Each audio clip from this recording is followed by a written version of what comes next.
പരീക്ഷയ്ക്ക് പോകുന്നതിന് മുന്നേ ഒന്നും കൂടെ നോക്കാന്ന് പറഞ്ഞിട്ട് നോക്കുന്നതാണ് കേട്ടോ. രാവിലെ ഉറക്കം അടിച്ച് വന്ന് പുറത്ത് നോക്കിയപ്പോ പുൽക്കൂടി ഇരുന്ന സ്ഥലത്ത് ദേണ്ട ഒരു ടാർപ്പ. അമ്മ പറയുവാണ് മഴ പെയ്തപ്പോ എടുത്തിട്ടതാണെന്ന്. നട്ടുച്ചയ്ക്ക് സൂര്യൻ ദേണ്ട തലയ്ക്ക് മീതെ വന്ന് കത്തി ചോദിച്ച് നിൽപ്പുണ്ട്. ഞാനൊരു കൊറിയർ മേടിക്കാൻ വേണ്ടി പോവാണ് കേട്ടോ. അങ്ങോട്ട് കറുത്ത ചുരിദാർ ഇട്ടുകൊണ്ട് പോയ ആള് ഇങ്ങോട്ട് എങ്ങനെ നൈറ്റിൽ വന്നെന്ന് വെച്ചാൽ അങ്ങോട്ട് പോയപ്പോ വെയിലടിച്ച് ഞാനൊരുമാതിരി കരിഞ്ഞ അവസ്ഥയിലാണ് തിരിച്ചു വന്നത്. അതുകൊണ്ട് പോയിട്ട് വരുന്ന വീഡിയോ ഒന്നും എടുക്കാൻ പറ്റിയില്ല കേട്ടോ. പിന്നെ ഞാൻ വീട്ടിൽ വന്ന് ഫ്രഷ് ആയതിനു ശേഷമാണ് ഈ വീഡിയോ എടുത്തത്. എക്സാം കഴിഞ്ഞ് വന്ന മോനോട് ഞാൻ ചോദിച്ചാൽ എങ്ങനെ ഉണ്ടായിരുന്നു, അതിനാണ് ഈ തുള്ളിച്ചേർന്നത്. ഭയങ്കര എളുപ്പമായിരുന്നു. ഇപ്പം ദേണ്ട ലവൻ പറഞ്ഞിട്ട് പോയ ആ എളുപ്പമില്ലേ, അത് അവസാനം പേപ്പർ വരുമ്പോഴും കണ്ടാൽ മതിയായിരുന്നു. ശ്രീതുട്ടി ഉറക്കത്തിൽ നിന്ന് എണീറ്റ് വന്ന് പാലും കുടിച്ചും കൊണ്ട് ദേണ്ട കൊറിയറും കെട്ടിപ്പിടിച്ചോണ്ടിരിപ്പുണ്ടേ.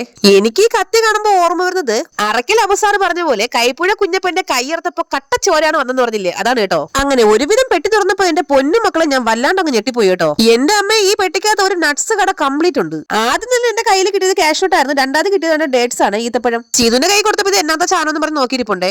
എന്റെ മോൻ കുറെ മാസങ്ങൾ കൊണ്ട് മേടിച്ചതാന്ന് പറഞ്ഞ ഐറ്റം ആണ് ഈ പിസ്ത കേട്ടോ. നമ്മുടെ ഇവിടുത്തെ വില കാരണം നമുക്ക് ആ സൈഡിലോട്ട് തിരിഞ്ഞു പോലും നോക്കാൻ പറ്റില്ല. ഒരു വലിയ കവർ നിറച്ച് മുട്ടായി ഉണ്ടായിരുന്നു, ദേണ്ട ഒരു വലിയ കവർ നിറച്ച് ബദാമും ഉണ്ടായിരുന്നേ. പിന്നെ ഒരു ക്രിസ്മസ് പാപ്പന്റെ മുഖംമൂടി ഉണ്ടായിരുന്നു, പിന്നെ കണ്ണിൽ വെക്കുന്ന കണ്ണടയൊക്കെ ഉണ്ടായിരുന്നേ. ഇനി ഇത് നമുക്ക് ആരാണ് അയച്ചതെന്ന് വെച്ചാല് ഇസ്രായേലിൽ നിന്ന് ഷൈജ ചേച്ചിയാണ്. ചേച്ചിയുടെ മക്കളുടെ പേര് ലെന മരിയ എന്നും ലിയ ട്രീസ എന്നുമാണ് കേട്ടോ. ഷൈജ ചേച്ചിയോട് ഒരുപാട് താങ്ക്സ് ഉണ്ട്. കാരണം നമ്മളെ നേരിട്ട് അറിയില്ല, വീഡിയോയിൽ കൂടി കണ്ട പരിചയം മാത്രമേ ഉള്ളൂ. എന്നിട്ട് നമുക്ക് ഇതുപോലെ സാധനങ്ങൾ അയച്ചു തന്നു കേട്ടോ. നല്ല അടിപൊളി റിച്ച് പ്ലം കേക്കും ഉണ്ടായിരുന്നേ. ചേച്ചി അയച്ചെന്ന കണ്ണട വെച്ചിട്ട് മക്കളോട് തകർക്കുവാണ്. തൊട്ടപ്പുറത്ത് ഒരു ക്രിസ്മസ് പാപ്പി ഇരിപ്പുണ്ടേ. ഷൈജ ചേച്ചിയുടെ സ്വന്തം നാട് കണ്ണൂരാണ്. ചേച്ചി വീട്ടിൽ മക്കൾക്ക് കൊറിയർ അയച്ചപ്പോ കൂടെ നമ്മളെ മറക്കാതെ നമുക്കും കൊറിയർ അയച്ച് തന്നതാണ് കേട്ടോ. എന്തായാലും ഒത്തിരി താങ്ക്സ് ഉണ്ട്, ഒത്തിരി സന്തോഷമുണ്ട്. അങ്ങനെ ഈ വർഷത്തെ ആദ്യത്തെ ക്രിസ്മസ് കേക്ക് നമ്മൾ അങ്ങോട്ട് കട്ട് ചെയ്യാണ് കേട്ടോ.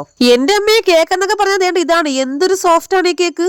ഈ വർഷത്തെ നമ്മുടെ ആദ്യത്തെ കേക്കിന്റെ ആദ്യത്തെ പീസ് നമ്മൾക്ക് കൊറിയർ അയച്ചുന്ന ഷൈജ ചേച്ചിക്കും പിന്നെ നമ്മുടെ മുത്തുമണികളായ സബ്സ്ക്രൈബേഴ്സിനും ഉള്ളതാണ്. അച്ഛൻ ഉറക്കത്തിൽ നിന്ന് എണീറ്റ് കണ്ണു തുറന്നത് ദേണ്ട മുമ്പിൽ കേക്ക്, എന്നാ പിന്നെ ഒരു പീസ് എടുത്തുകളാന്ന് വിചാരിച്ചു. അങ്ങനെ മുറിച്ച പീസ് കേക്കുകളെല്ലാം നമ്മൾ ഓരോരുത്തരായിട്ട് ഉള്ളിലേക്ക് ആക്കിക്കൊണ്ടിരിക്കുകയാണ് കേട്ടോ, വയറ്റിനുള്ളിലേക്ക്. കുറച്ച് കേക്ക് ഞാൻ അപ്പൊ തന്നെ കട്ട് ചെയ്ത് മാറ്റി ഒരു ബോക്സിലാക്കി കണ്ണനും വെച്ചിട്ടുണ്ട്. ഇനി നമുക്ക് വന്ന എല്ലാ ഐറ്റത്തിൽ നിന്നും കുറേശ്ശെ എടുത്ത് ദേണ്ട തൊട്ട് മുകളിൽ 2 കുട്ടി പട്ടാളങ്ങളുണ്ട്, അവർക്ക് കൊണ്ട് കൊടുക്കുവാണ് കേട്ടോ അമ്മ. അപ്പൊ ഞങ്ങളുടെ വക എല്ലാവർക്കും അഡ്വാൻസ് ആയിട്ട് ഒരു ഹാപ്പി ക്രിസ്മസ്.